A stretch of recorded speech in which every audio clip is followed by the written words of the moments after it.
Oke, baik. Terima kasih untuk kesempatan yang diberikan.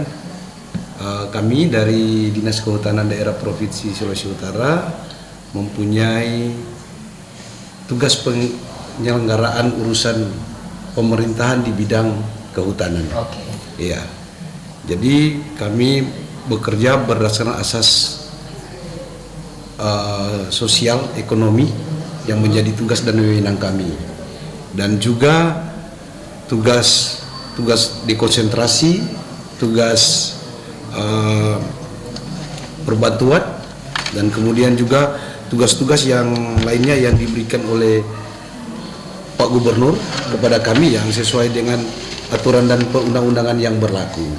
Ya, untuk dapat kita ketahui, di Sulawesi Utara kami memiliki tugas dalam pengawasan kawasan hutan sesuai dengan surat keputusan Menteri nomor 734 tahun 2014.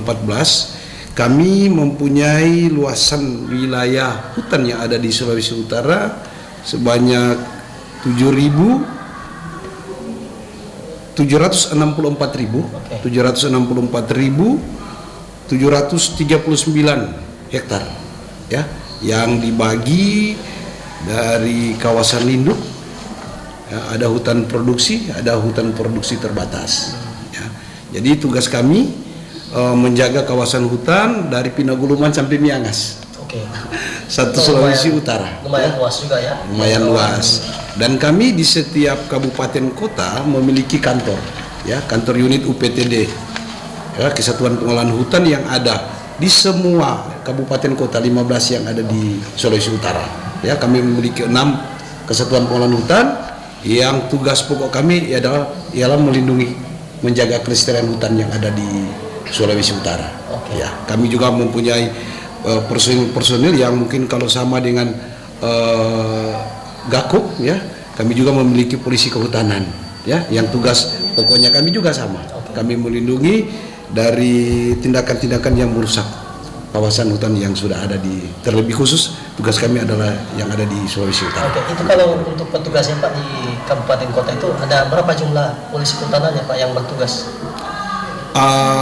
Kami yang ada saat ini kurang lebih 109 polisi kehutanan yang ada di Dinas Kehutanan Daerah, ya.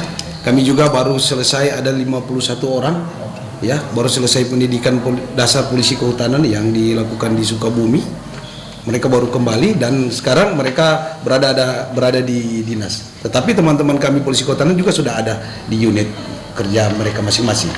Jadi kami melakukan patroli dan kami menerima jikalau ada laporan-laporan masyarakat, ya, terkait dengan kerusakan, perambahan, ya, jual beli satwa liar dan dilindungi, dan kami memang membutuhkan, ya, informasi-informasi itu sebagai bentuk kerjasama kita. Sudah ada beberapa yang kami lakukan, tapi tindakan-tindakan yang kami ambil adalah tindakan preventif. Masih preventif? Iya, tindakan preventif. Dan kadang-kala kami juga bekerja sama dengan BKSDA juga. Mereka kalau ada operasi, ya, operasi pengamanan satwa liar dan lainnya melibatkan kami. Ya, sampai saat ini kami masih melakukan tindakan-tindakan preventif kepada masyarakat, masih memberi edukasi kepada masyarakat, dan langkah-langkah itu sudah kami lakukan dan memang masyarakat menyadari tentang hal tersebut.